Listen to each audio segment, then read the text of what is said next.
one reason why clients leave their advisors. It is because the client believes that the advisor is not listening to them. Good leaders are good listeners, but great leaders are amazing reflective leaders. And that is the difference of reflective listening. Here's a golden ticket question. What is most important to you with regards to a relationship with new employee coming in or a project you're working on, anything?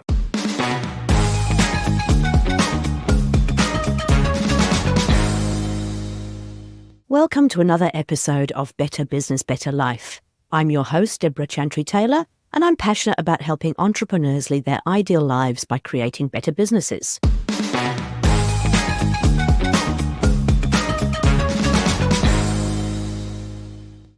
I'm a certified EOS implementer, an FBA-accredited family business advisor, and a business owner myself with several business interests.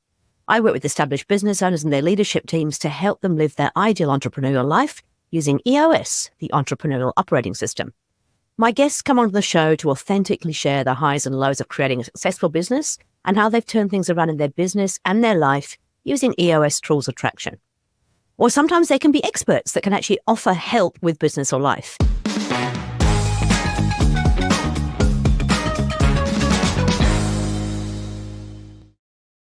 Today's guest is definitely one of those. He is in a rock band. He has worked in the securities industry for over 30 years. He's involved in charities focusing on mental health and children with disabilities. And today he's going to share with you secrets to improving both your professional and your personal life through better listening. Today's guest is Stanford Slovin. He's the author of Better Listening, the book, which is available on Amazon and all other major book outlet places. So good morning, Stan. It's great to have you on the show. Welcome. Debra, thank you so much for having me on the show. I'm so excited for our conversation, and thanks for having me. Look, I'm looking forward to it too. Now, I appreciate that you're celebrating over in the US. You're the last person in the office today. Is that right? Yes, we are very excited about our Memorial Day weekend. It gives everybody a chance to get off of work a little early, start their picnics with their families, and just a good long 4-day weekend for us here in the States. Beautiful, beautiful. So tell me a little bit about your story. Tell us a little bit about you and what you've been up to and how you've got to where you are today. Well, I'm a Chicagoan, so from Chicago, Illinois in the States, born and raised. In fact, I could not break the umbilical cord. I've been here for almost 60 years. And just basically was raised in a suburb of Chicago. So really just had a great opportunity to, school here and grow through the University of Illinois, and also attended law school in Illinois. And at the end of the day, kind of even raising my family. So I have 2 kids, and like I mentioned before, I have 2 mini golden doodles, which is really fun and enjoyable. But, I grew up in a just a great Midwestern area of the United States. So really just opened my eyes to like just values and just really good, just great people, just a plethora of different types of cultures and styles and religions and everything. And it gave me a chance to just kind of grow up learning that, 1, had to have an open mind, and 2, learned very early on that I had to be a better listener because everybody wanted to tell their story. So just from a personal standpoint, it's interesting. I'm a big Cubs fan, so I don't know if you have baseball love out there, but we are the Chicago Cubs here in Chicago. And we are very proud of our baseball and love to also play in a band. So that's kind of like my fun thing. I play in a rock and roll band. I know it doesn't look like it. I don't have that long hair and everything. But I do play classic rock from Rolling Stones, so from across the pond, to the Doobie Brothers, the Beatles, the Grateful Dead, and even things like Linda Ronstadt and Tom Petty. So I try to keep myself busy. I actually mentioned that in the introduction. You didn't get to hear that, but when I introduced you, you're in a rock band. It's like from your photo, you certainly wouldn't pick you're a rock band player. But so what do you do? What do you play? Do you sing? Do you have an instrument? So I'm a keyboardist and I'm a vocalist. So I play keyboards and vocal. My daughter thinks I'm the coolest father around, so that's really kind of cool still, even. So she's 19. So I get to do, and we just travel around really the Chicagoland, Illinois. So we're not national. We haven't made it yet. We have not warmed up for the Eagles yet, and we have not been asked to warm up for the Rolling Stones at Soldier Field this summer, but we're making it around some of the locals, and we usually have like 100, 200, 300 people at our events, and it's a lot of fun. It's a great, great adrenaline. It's just something that I think, as we get older, you got to find a passion. So some people work out, Some people play in a rock and roll band. And that's just a little bit about me from a personal standpoint. My professional has really been kind of, I've been in wealth management, which is it's called financial services. So we've been just in a world where we're, helping people accomplish like their financial goals. So we're helping them with money management. We're helping them with retirement. We're helping them with their family investments. So just 31 years of doing that with some of the largest companies, in the country, and just really kind of building a practice. Just very humbled and very appreciative to have a big wealth management practice here in Chicago in the States. But it allows me also to find out that, it's really all about the relationships. And that's kind of where I kind of stemmed to getting to writing the book, Better Listening. So that's a little bit about me. So I'd love to hear a little bit about the book. So Better Listening. I think it's probably something we all can do with some improvement on, but it's not, it's for all relationships in life, right? We have to get better at listening. And I think sometimes we forget that it's not just your personal relationship, but your business relationships require you to, be a better listener. So tell me about the book.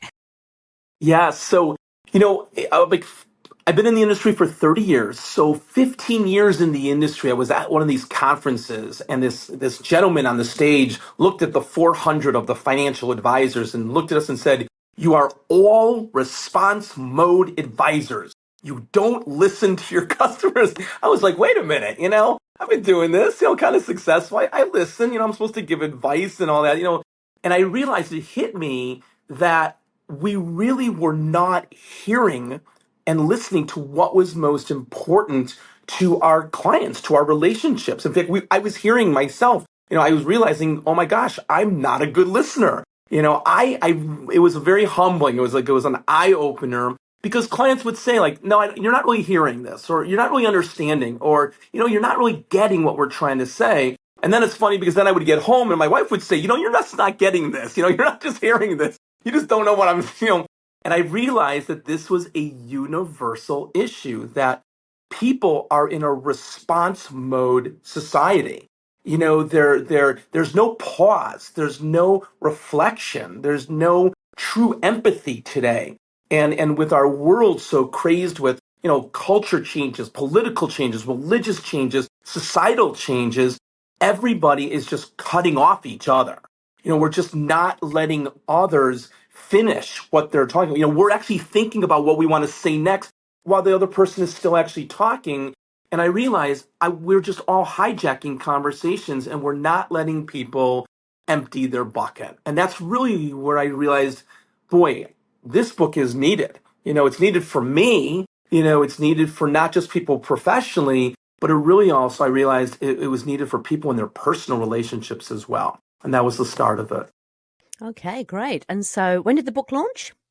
Came out at the end of September, early October. In fact, it's amazing because I have more than 3 buyers, more than just my family bought the book. So it's been doing great and everything. The reviews have been great. In fact, I'll share an interesting thing, and we'll get into it later. But when you're an author of a new book, as you know this, right? You want to get good reviews, right? So I got a review about 2 or 3 months in. It was a CEO that wrote me a review. It said, "Stan read the book. I was on the plane coming home. I'm a CEO. Great book on listening, good tips." But that's not your review. When I got home, I'm sitting at the kitchen table with my daughter. She had a really tough day. She was telling me about, bad day at work, a couple things going on with her friends. And I was about to jump in and give her parental pontification. That was the word. When I stopped and I paused, I remembered your book. I reflected, I checked in with her. I asked her to clarify and help me get a better understanding what else was going on. Tell me more. Help me here because this is not uncommon. A lot of people have tough days or things. She went on for 15 minutes, Debra, from the review as he's talking. She goes on for 15 minutes, looks at me, gets up, gives me a hug and says, "Thank you for finally listening to me, Dad." So that was the review of all reviews. And I realized that we all have these relationships, whether our spouse, our partner, our kids, our siblings, our parents, our colleagues at work, we're not letting them empty their bucket. And there's some tips, and I'll talk about if you like later in the talk, there's tips that I incorporated that help a person push down. They push down the response mode. And by pushing the response mode later into the conversation, it creates a more impactful dialogue, a more meaningful relationship and conversation. And those that are talking appreciate you. And actually, you know what I found out? I appreciate when someone's appreciating, and it makes it for a more happier conversation. So that was kind of like my first thing when I wrote it. That is such a beautiful review and such a beautiful story as well. So we'll definitely come back to those tips to pushing down the response mode. But let's start with, what do you think the three biggest mistakes are that people make when it comes to listening? Well, I think the first mistake that we all have is we want to put on our super cape power of solver. We want to be a solver. Okay, we want to give someone a response. Especially this happens with leaders, especially business owners. And when they're in situations of business or work or colleague or employee or any areas of their business, when they hear something at them, we respond. Okay, we put on our cape. We want to solve the problem when in fact, sometimes the person just wants to just vent and talk. And these business owners or these leaders, and that we hear this all the time in leadership conferences, that they're not allowing to really find out what that person really is talking, because they're hearing the initial and they think that they have to solve it right away. Great story. When you come home sometimes, right? And you come home to your spouse, okay, or whoever, you know, you're living with, and all of a sudden you come home, it's like, oh my God, I just had the worst day, and I got to tell you this horrible thing that happened with my, this work thing. And you jump in and say, well, listen, let me tell you what you should do. Okay. And at the end of like 2 minutes, they look at you and they're like, wait, time out. I didn't want you to solve my problem. I just wanted you to listen. I just wanted to vent. So one great tip we give leaders, and especially business owners, I think that this has been very helpful, is sometimes when you're hearing someone sharing with you at work, for example, and you're about to jump in and solve it, stop. Let them finish. And maybe even ask them a great question. Listen, I could continue to listen if you want me to kind of hear what's going on and kind of really dig in. And if you want me just to listen, fine. Or do you want my observation? Would you like my feedback? Do you want me to maybe help give you a possible solution? How do you want the conversation to go? And even though it sounds so basic, we don't do that. And that might be one example, that's the one reason why we're not, I think, good listeners. The second is we've been like this since we've been born. Okay. We've come to the kitchen table around our family and they're like, don't talk until you're spoken to, or you get to school and you flunk a test and the teacher says, well, that's because you weren't listening to directions, So one of the other pitfalls I think of poor listening is that we have too much distraction. Okay. We're not incorporating active listening, empathy, and reflective listening, the three elements of total listening. So we're missing some of those pieces because we're so geared toward. So one, as an example, again, try not to be a super solver so quickly. Two, try to incorporate the three aspects of total listening, which then will slow down the process of response mode, and then it will let you incorporate to get a more meaningful dialogue. And the third thing is our egos and truly our personalities. We are, by nature, we don't have it in us to be patient enough to let others talk. We're not empathetic enough to let others really share how they're feeling. A lot of people, I'll get this all the time, says, Stan, I'm not an empathetic person. I'm just not. I don't have empathy. I'm like, no, that's not true. We all have empathy. We just have to remind ourselves that when people are talking to us, to incorporate empathy, because those people that are talking to us are trying to share. And once you really listen to them, okay, and you share that empathy part, you're actually valuing their talk. You're valuing and showing that their opinion, their comment, their narrative is important and it's value. And from both an employer standpoint and a personal standpoint, those are three areas I think where we have problems with listening. We fall down. That's cool. So let's talk about total listening then. So you mentioned there's three parts of total listening. Would you mind explaining those in a little bit more detail? Okay. Well, active, you're great. I mean, just, the way that you're interviewing, the way that you're actually asking questions and listening, it's really just being in the present. So active listening, a great equivalence is just be in the present.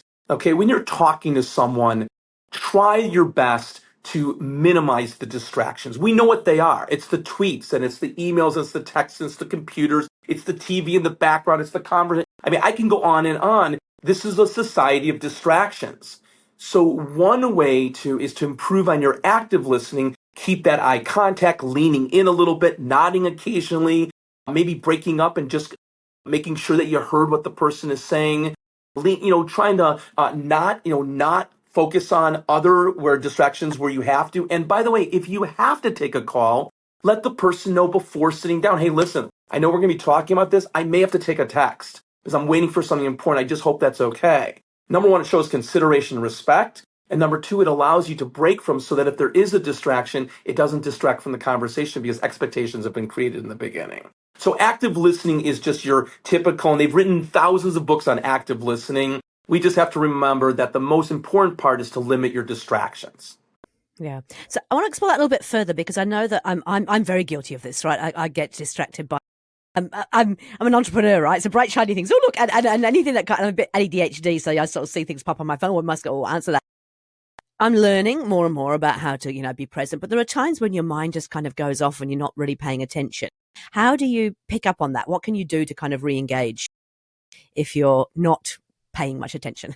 Right. So you're saying in the conversation, if you're not, how do you get yourself back in, right? Or get yourself refocused? That's, by the way, everyone is guilty of that because our brains are only geared toward a certain amount of time to be listening to someone. So this is the other one. When someone starts talking, you're like, oh my God, here we go again, an hour conversation. I can't deal with this, and from the beginning. So three easy tips, especially for business owners, okay, and also for leaders. Number one, check in, okay, which means that if all of a sudden you realize that you're not listening, okay, refocus in on the words being spoken, on the actual words being spoken, so that you can try to get yourself back on script of listening to what you are actually hearing from that person, not just that the person is just talking. Number two, stop the conversation from them talking. You're not interrupting, but just saying, hey, that's an interesting thing that you just mentioned. I want to make sure that I didn't miss that because already you realize that you've been drifting or you stopped listening and you may have missed. But hey, listen, this is a really important topic and this is a great project we're working on. I don't want to miss this. Can you just repeat a couple of the things? I just want to make sure that I have them down. I may even want to write them down. So it stops you from the normal distraction. It gets you re-engaged. It lets them repeat. So those are two, really easy tips. And then the third one is change yourself around, change the demeanor of it. So whether it's that active or whether it's asking a question or whether it's asking them to respond. But if you start realizing like, I can't focus anymore, you then take a pause from the conversation and politely says, listen, this was really good. And you know what? This is a good start. And let me just make sure that I understand this part because I think this is a continuation. Let's pick this up maybe later on today or tomorrow if that's okay. And then that way you're giving yourself a break from realizing, you know what, I'm just not into it. I can't focus on it, or I'm just not getting what I need out of it. Yeah. Well, my brain hasn't got the capacity to deal with it right now. Okay, so that's great. So that's the first part. That's the active listening. What's the next part of total listening? So I'll skip to the third part because I think that's really the most important part, and that is your reflective listening module. This I think will change your life immediately. Everybody's life. It changed mine. I've done 10 years of just practice management on this, best practices on this, strategies, tips, techniques. And by the way, if anyone gets a chance to read the book, I would love feedback if you got something out of this part. So reflective listening, again, very simple steps, very quick steps. Number one, reflect. Reflect means that, hey, it sounds like that you're telling me that this is going on, or the feeling that I'm getting is that there is this, or, it seems to me that. So there's the reflection. This is very different than parroting. Parroting, like a parrot, is not repeating back exactly what you just heard. Reflecting is thinking about what you're hearing and reflecting to make sure that the person that's talking to you, right, is actually telling you that. And they'll tell you, well, no, that's not what I mean. I really meant that I think that this project is so over my head that I need some help. Okay, well then they'll tell you and you've reflected. This is like cardinal sin, okay? This is where everyone goes wrong. We are so ready to respond after reflecting because we think we have solved clarity. Okay, we've gotten it down. This is probably, I think, a cool differentiator of a good listener to a great listener. When I wrote the book, I believed that everybody was a good listener. By the way, if I said everyone was a bad listener, no one would buy the book. Just FYI, okay? But everyone's a good listener. The thing is, we could all be better. So the second step, the second tip to reflective listening is called clarification. Okay? So again, it seems like that the issue is this, or I feel that I'm hearing that the issue is this. Tell me more. Help me understand that. Take me through that. This is really an important thing. You know what? Give me a little bit more clarity on what you mean by that. What will happen then is they will go from a surface response, and you could try this out. You could try this out in a personal relationship or a professional. If you hear an objection, something challenging, or just an issue, and you reflect, and the person says, "Yeah, that's what I'm going through," take the clarification step next. So tell me more about that, because I want to make sure I'm understanding. That's really important. How does that work, or where do you see that? They will take you into their deeper bucket, and they will share with you the actual reason that's keeping them up at night. They will share with you what the real deep things that they're feeling, because their clarification now has moved them from a surface response to now clarifying. Now, at that point, we really want to respond, because now we are really ready. This is where we add empathy. And empathy is the part that is the easiest, but the hardest to practice. It's getting the person to know that what they're sharing, their feelings, what's most important to them, what is really deep, we get it. And we have to acknowledge that. This is really interesting. I find this to be very common. You're not alone on this. A lot of people are going through this when they're in a new job, when they're entering a new university, when they're taking on a new project, when they're in a new leadership role, when they're buying a company and now they're the owner of the company. All of these things on your plate. I hear this all the time. And this is, and you are not alone. So there's that empathy. And I hear what you're saying, and I know that it's important. And then you check in. But in addition to that, what else? That's the check-in. This will give the person one last chance to share with you not just one of their most important things that's on their mind, but maybe the second and third most important thing. And once you get through that, you have now pushed your responsibility and says, you know what? Let me share a couple of things that I have found when I've heard this kind of a situation. Or, hey, let me help you from a best practice. So that's the reflective process. And that is a differentiator in communication. If you ever read the book Good to Great, it talks about good leaders. Good leaders they're pretty good. They're good listeners. But great leaders are amazing reflective leaders. And that is where we, I think, get the difference of reflective listening is the second element. Yeah. It is really interesting because, if you start to jump in with a solution, it does get people's backs up. But also if you use the word should, I think that's probably the worst thing you can ever say, isn't it? You should do this, as opposed to, hey, in my experience, or, other clients that I've worked with have seen this. I just think there's a different way of approaching it, because nobody really likes to be told what they should do. And sometimes they're not looking for answers. They're just, as you said, they're just looking to offload and vent and have somebody listen to them. Do you see that in your clientele or in your consulting? Do you see that a lot of times, especially with younger leaders or just maybe more inexperienced, where they're barking more, or they have their agenda that they have to get there? And it depends also with a lot of so I'm a family business advisor as well, and I know that a lot of the family business advisors, I come from a coaching background. So for me, I'm all about asking questions. I'm always about trying to dig deeper. But for a lot of those people, they're actually consultants.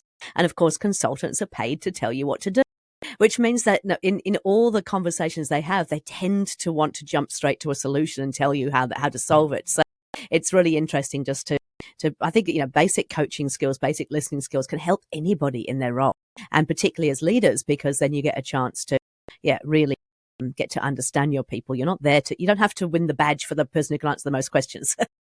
No, absolutely. Andy Stanley, just a great leader himself, said leaders who refuse to listen are surrounded by people with nothing helpful to say.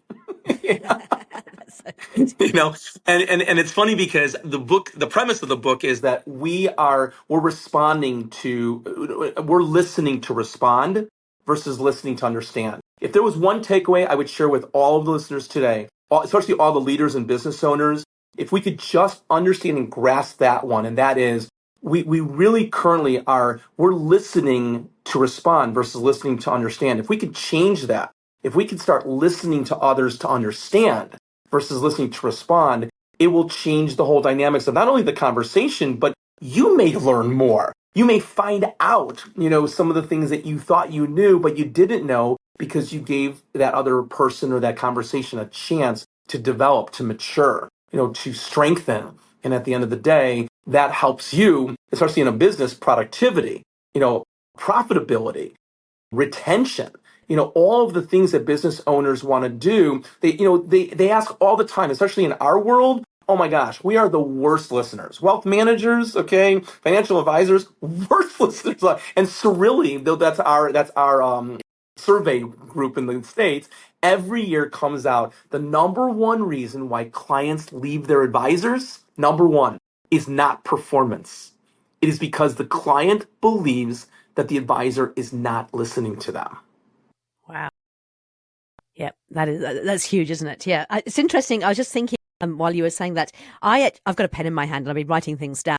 That is part of my way of making sure that I'm listening as well, is actually taking notes when I'm talking to people, because it gives me well, first of all, I learn so much more of these things. I love taking notes I can refer back to later, but it also just forces me to listen to the person as opposed to get distracted by other things. And I think with technology, so I've got a physical, I've got a notepad that I'm actually writing notes on. I think with technology, we've tended to move away from that. And I think there's real benefit in actually having a notepad where you're writing notes down when you're listening to someone. What do you think about that? I'm a traditionalist, okay, and that I'm probably aging myself on there. I love the notepad, but I think that it leads to one of the other. You said, what are the three areas and everything. One of the other areas is revisiting and refining open-ended questions. I think that we've all been trained, especially good business owners have all been trained to ask open-ended questions, okay, as opposed to closed. What does that look like? How does that work? All the open-ended, how does the next 20 years of this business look? Or what are you trying to do, the top three things to ensure that the legacy of your business will be just not turning the lights on, but for the next generations to have? What are some of those things? And I have a notepad and have a pencil or pen and I am just writing. The first interesting thing, here's a great, I learned this a long time ago, a golden ticket question. Here's a golden ticket question.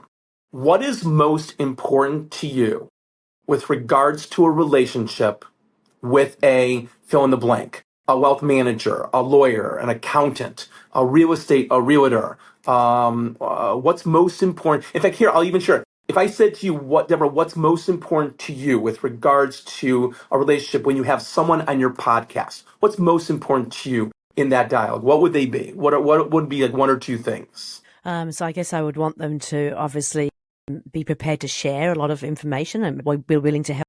I would like them to have actively engage in a conversation as opposed to just talking at you. I get some guests who come on and they want to just talk and talk and talk. And it's I'd like to be involved in this conversation too, if you don't mind. And I guess sharing the same kind of passion for me about being able to share their knowledge and expertise to help the listeners. Okay. And interesting enough, I had no idea about those three important things. I would have never known that those were your most important things. And in fact, when I wrote down to be prepared, you want your participants to be prepared. You want to have an active conversation actively, and you want to be able to share some of those best practices. The three areas, I'm writing that down, and those are the most important today that I've learned from you. If I just responded back from that, I would lose the next part. And this would be where the golden ticket question comes in. What's most important to you with regards to a relationship with a new employee coming in or a project you're working on, anything? When they give you that first answer and you write it down, which by the way, I love the fact that you're writing down, okay? Because I think that's but it shows them that you're actually listening to what's the most important thing to them and not you. So many times we have like this, yeah, oh, that's interesting. Okay, which is fine, but writing down what someone has told you is the most important thing to them, and then saying, you know what, when you said, prepared for the show or actively converse, how does that look? What can you tell me more about that? Because it's such a crucial part of the interview.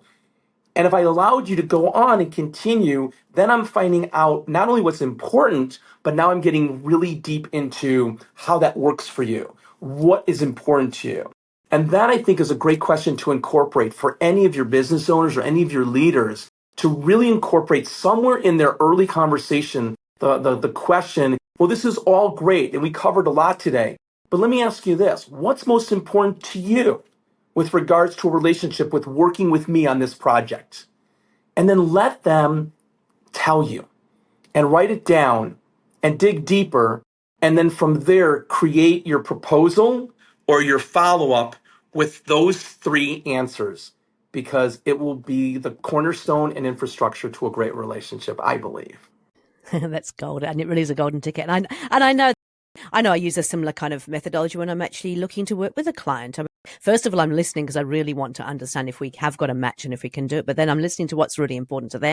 And I used to write proposals. I don't anymore. But I used to write proposals, and they were literally just repeating back exactly what they had told me. I didn't have to add anything to it. You've said that you would like this, and if we, and you'd like this, and these are the reasons why. Just put it into a thing. That's brilliant. It's like, I haven't done anything. Right. Like Debra listened to me. She listened to me. Yeah. But I do want to, one of the things I do want to explore. So I'm just thinking, so in EOS, we have this thing called IDS, and we're trying to solve a really complex problem at work. IDS is where we identify what the issue is, discuss it and solve it. And it's designed to try and stop teams from jumping straight to the solve. Because, as you said, when a team has got an issue that comes up, they want to just jump in and solve it and make everything right. But really, often the surface level issue is not the real issue. We have to dig really deep to find out what the real issue is. And so the identify part, I think, is the most important part. Asking all of those questions. Who and why and when did this start happening and what does that mean for us? But I just realizing now there's a way to get even deeper is thinking about the emotional element and the people elements of what is important. The why is it important is just as important as the asking why it's happening, if that makes sense. Yeah, no, the why is the empathy. The why is the empathy. I mean, in the United States, when we watch sports, we always watch these sports announcers doing these quick interviews with coaches and players. And I always realized that, when they were interviewing, they were limited to time. So they had an agenda. They had to get through their three questions. Like, how do you think the game is going? What do you think you're going to do in the next half? How does this, and what was happening is they were getting a quick answer from the most talented players on the field that were in control of the game, that knew more about it than anyone else, and they would not let them not only identify more of the deeper and define what was going on, but also give a better insight to the audience because the interviewer was on their agenda. So I think going back to IDF, it really goes back to the point of that's a great process, but just pause for a second, take a deep breath. And if you think that you've identified, then reflect and clarify and make sure. And if you've defined it, get a clarification, get a meeting of the minds, because what you're defining is what you think it is, not necessarily what they're sharing, so that you can then, I think, have a better defining element or moment in that. The last one, talk to me about the last one. How does that one work? Idea. How does the last one? So the identifiers is just trying to find the real problem. The discussers to discuss all the possible solutions. So again, trying to get the clients to stop thinking about the logical, easy option, but what other options are there so you make the right decision? So discussing all the possible options, and the S is for solve. So that's the action point. And really, that's to me that's the tiniest part of the whole process.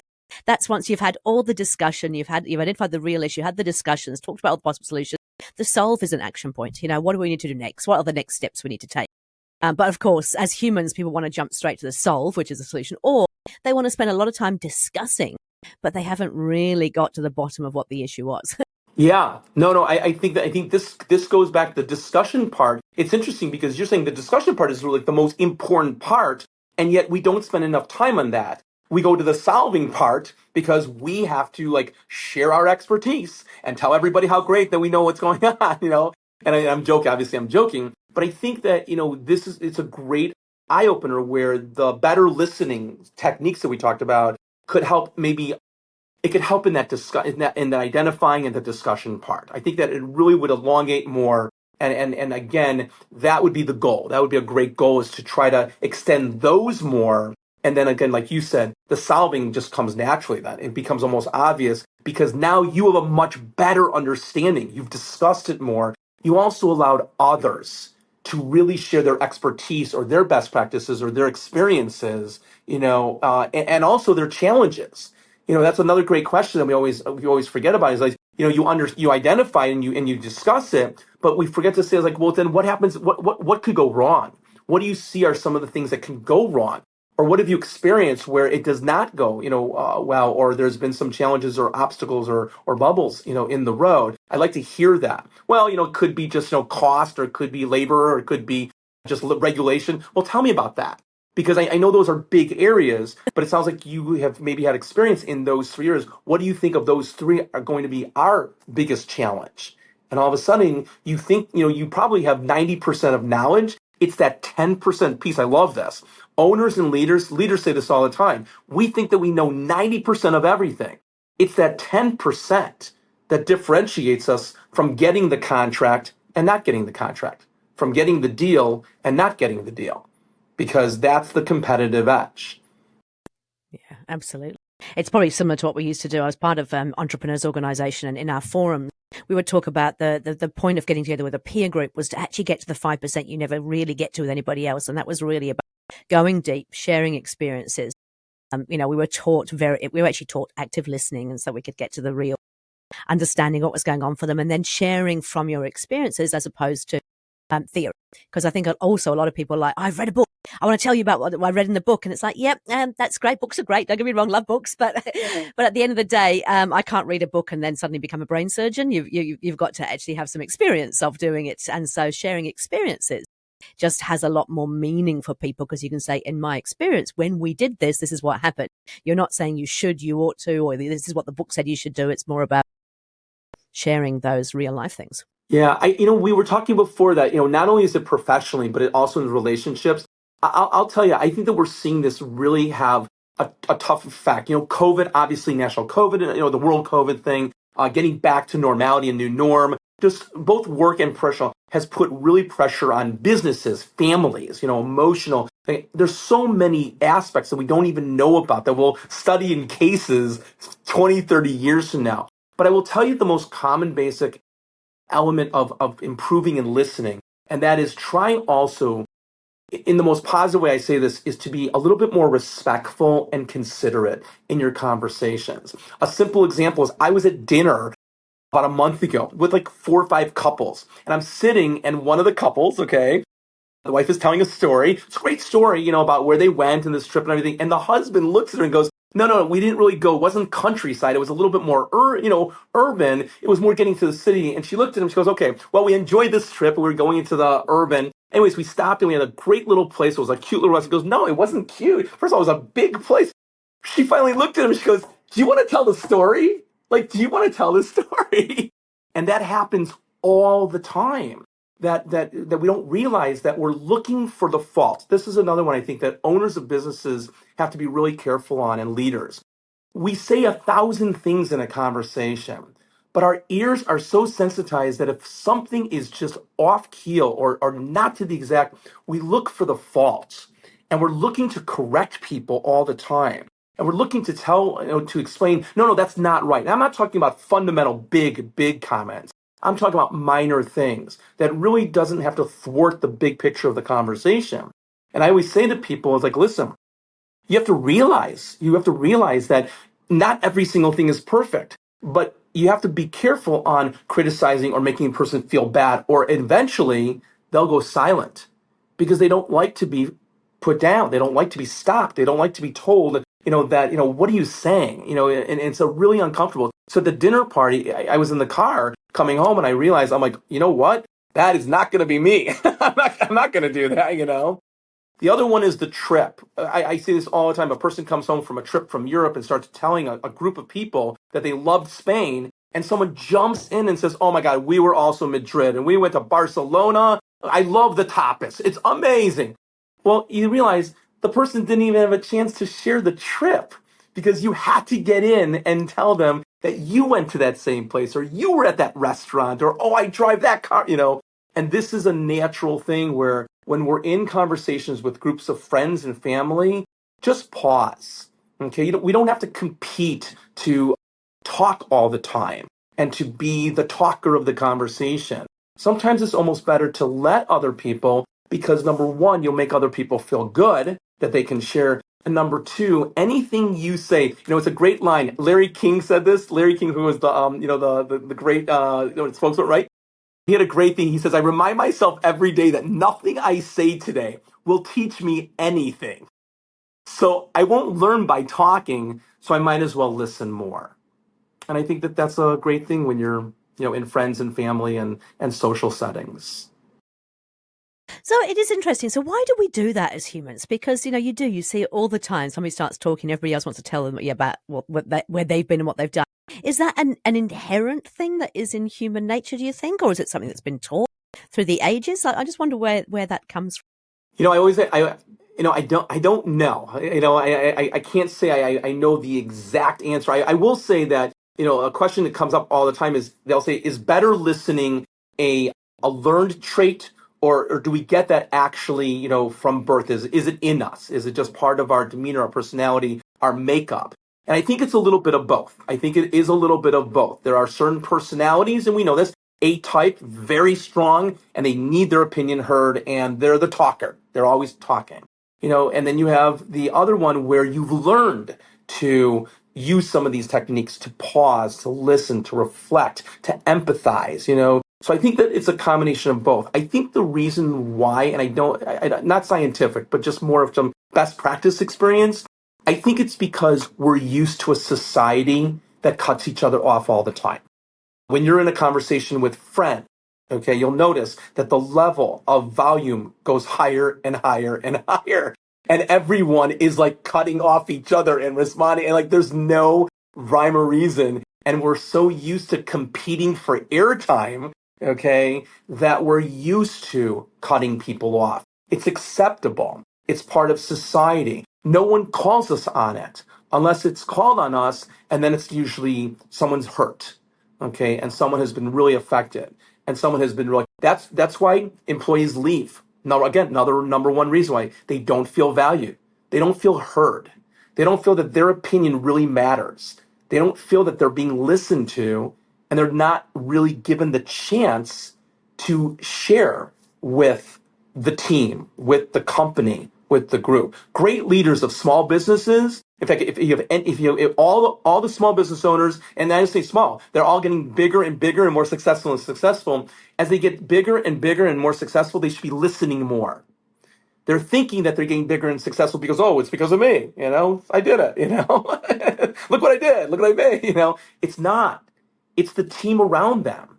It's the environment you're working in. It's the clients and the customers and relationships you've developed.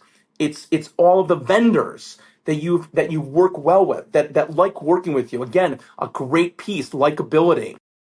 Good leaders are just good leaders. Great leaders have likability.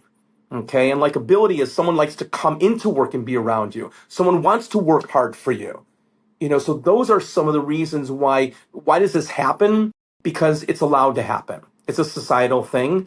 And we want to start changing that by slowing down the conversations, pausing, and letting others have a chance to empty their buckets.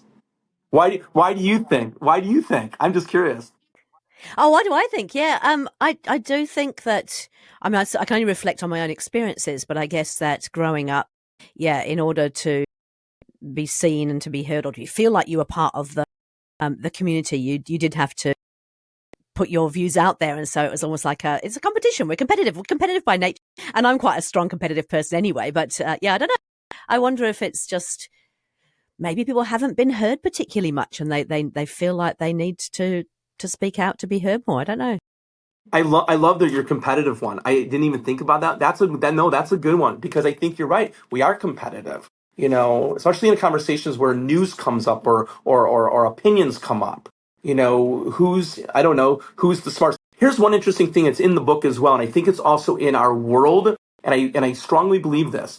A person says to me, if I'm across the table, I want to tell that person what I think, how I feel, and what they should, there's the should again, what they should be listening to, right? You have a 99% chance of not converting that person to believing what you think, what you feel, your position. They're not going to change it. Okay, so either the conversation is going to go derailing, okay, or it's going to end quickly and like, let's move on because we're not going to agree. The funny part is that on the reverse side, if they said and they wanted you to change your opinion, you are not changing it. Most percentage wise. So in that case, why get into that kind of a rhetoric on a constant basis? I want to be invited back to the Thanksgiving table, right? I want to be there for Christmas. I want to be invited to the family events, okay? But if there's that friction and you're trying to really, bombard and to change and to force, percentages are not there. So it's really better to open up the dialogue, give the person a chance to share their belief, okay, which is fine. Doesn't mean you have to agree with it or disagree with it, and let them have a chance. And maybe you share yours. And at the end of the day, it's like, listen, we may not agree, but you know what? At least we shared what we thought. Complicated world, tough issue, and whatever will happen will, but I appreciated the time. And I really and I thank you also for at least sharing how you feel. Much better approach than trying to change a person's opinion, which is very, very small percentage of happening. Fair enough. I've got one last question for you around a different type of personality type. There are certain personality types that just love to talk and talk and talk and talk and talk, and they can sit there and talk to you all day.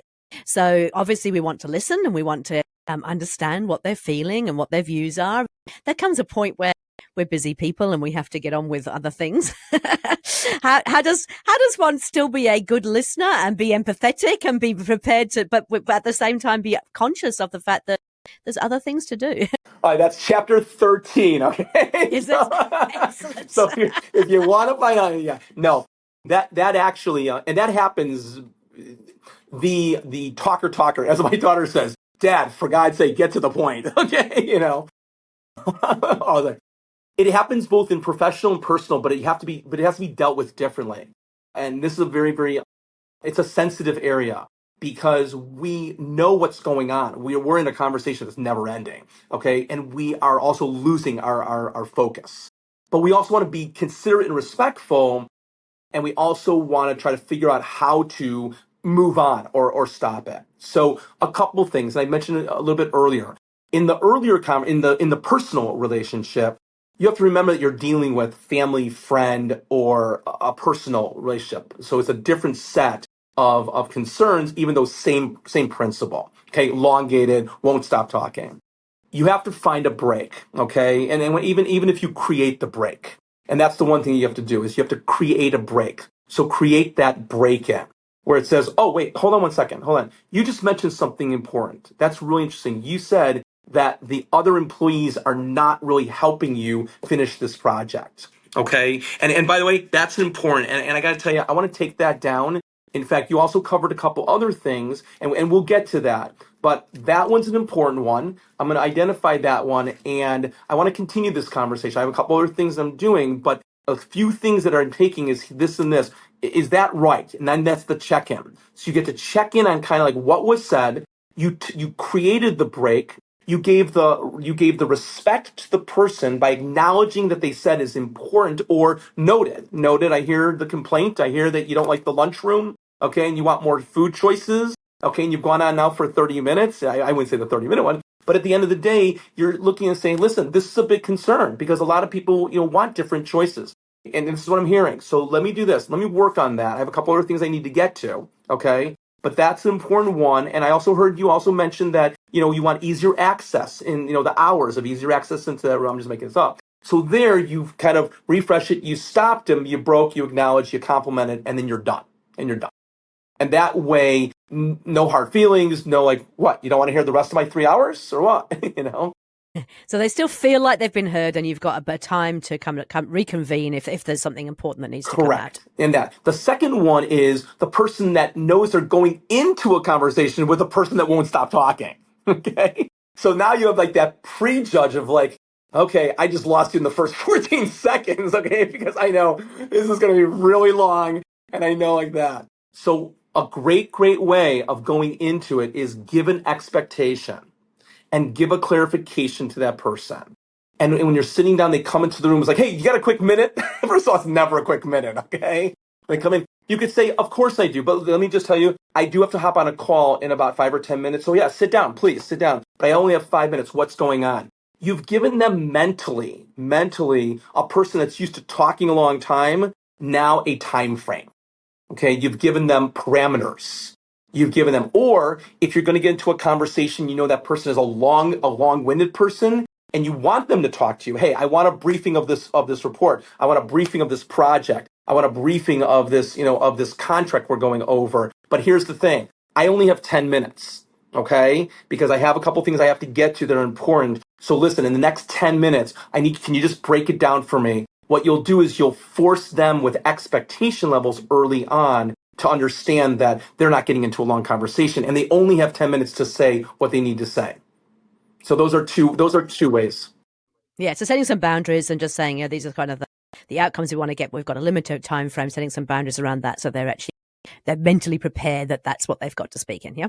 Deborah, what happens if you're listening to a person for like a few minutes and you have no idea what they just said because you weren't listening at that? So a great way of doing that one, and again, it's in the book and everything, but a great way on that one is it's like, oh my gosh, you just covered so much, okay? Let me just get this right because I want to make sure that I heard this. If you just broke it down into just 3 takeaways, just the last hour of our conversation, if you could help me just with the 3 main takeaways, your main takeaways, what would they be? I just want to make sure that I heard everything, and just help me in a very simplistic. You will be amazed how fast that they can do that. And now you don't feel so guilty that you didn't hear anything at all in the hour. Oh, I love it. I love it. Hey, I could talk to you all day, I have no doubt, but we do have to wrap up the thing because I do have an appointment I have to go to as well. But this has been really, really fascinating. I want to get hold of a copy of that book. I'm going straight to chapter 13 to find about these people who talk a lot. But if people want to get hold of the book, where would they actually find it, Stan? Oh, first of all, it's easy. It's Better Listening. It's really simple. They can go on Amazon or Apple or any Barnes and Noble, but Amazon's the simple, Amazon.com. And if they just type in Better Listening, they'll see by Stanford Slovin and they'll get it. They could do Kindle. If they do want to get information or if they have a group that they want to talk to, they can visit the website, betterlistening.book.com. So that's kind of an easy one, and my email.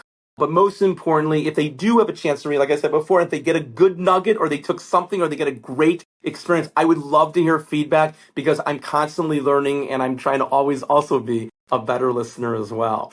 I want to say thank you so much for having me. This is not only a pleasure, a great way to end our week and start a holiday, but I really enjoyed talking with you. It was so much fun. Same here. I really enjoyed it too. So thank you so much for giving me your time and being the last person in the office on that weekend. Go and enjoy the weekend, and we'll look forward to talking again soon. Sounds good. Thank you. Thank you. Take care.